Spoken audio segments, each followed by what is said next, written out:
You could have something really important to say, but if you say it in a boring way, nobody's gonna listen or care. How do you not be boring and teach so children will listen to you? Get ready for the 7 things that if used correctly will make your teaching engaging. If used improperly, will bore everyone every time. Starting now. Hello, my name is Ezra, and my mission is to equip you to rebuild a foundation of God's Word in the lives of children. Whether you're a parent, a Sunday school teacher, or a VBS teacher, I'm here to equip you to not be boring, so you can make a difference in the lives of children you teach.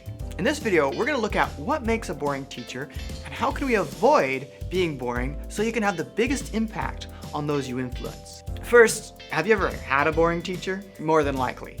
Unfortunately, they're quite common. And as their student, what did you think of their class?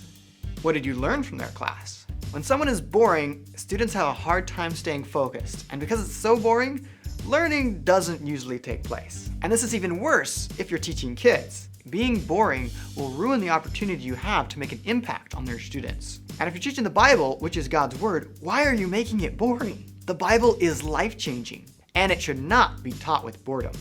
But how do you avoid being boring? There are very specific things that you have that can be used either for boredom or for engagement. And we're going to go through those 7 things so you can avoid being boring. The first one is the #1 cause of boredom. Use this improperly and you'll bore people to death. Use it correctly though, and you can impact people without even the other 6. It is your voice. How do boring people use their voice? You tell me. Monotone. They stay in a tone like this. A little quiet, a little low, a little slow. They don't change their voice at all, and they bore people by dragging on and on. That is so boring.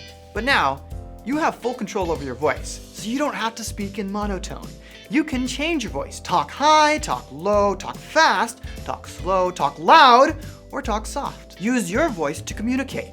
Listen to people in conversation. They don't talk in monotone, but they use the different aspects of their voice, and the result is engagement. It is very important to use your voice properly. In this video, we go more into depth of how you can use your voice to its full potential. Next is your eyes. Making eye contact is important. When people are uncomfortable, they'll tend to look down at their notes and keep talking though, but they're not making any eye contact. But not making eye contact will result in boredom. You also lose that personal connection to them. If I even shift this much over from you, you can tell that something's off, something's not connecting right. Our eyes communicate a lot, so make eye contact. Another problem with eye contact in multiple students is jumping around between different people and not really having any real eye contact, or trying to scan everyone at the same time, just going back and forth. To have proper eye contact, focus on one person at a time, and then shift to a different section, and talk to that person over there.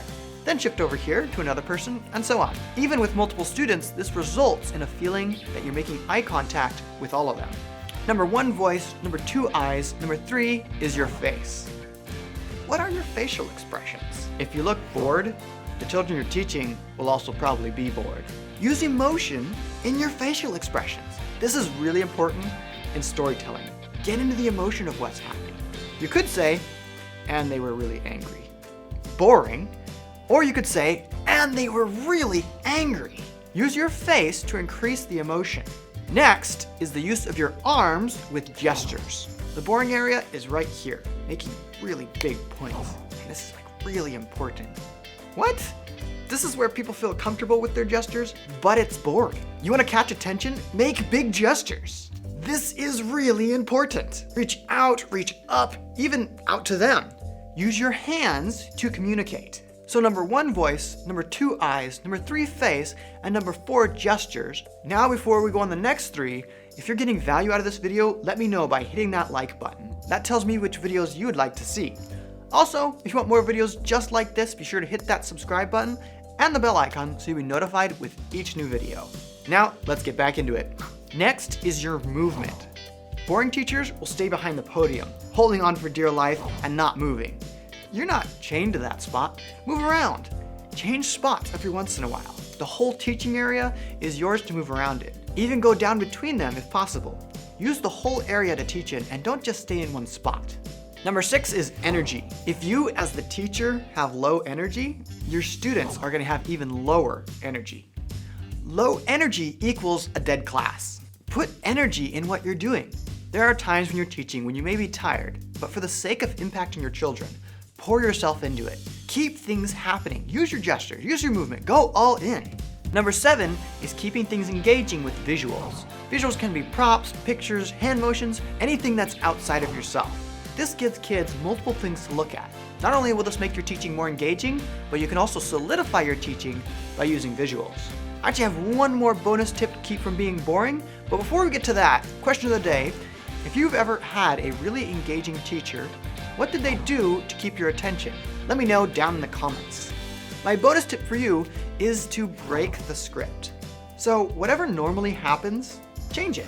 Do something different. When we're expecting something or are used to something, it becomes common and boring. So change it up. What if when your children came in, your teaching area was flipped? Well, this is new, what's happening? You've captured attention. So do something that they won't see coming. Make it new and you'll capture attention for sure. Click on the top video if you'd like to learn how to best use your voice to be engaging in teaching. As I said, the voice is the most important and effective even if you don't use the other 6. If you got value out of this video, be sure to subscribe and I'll see you in the next video.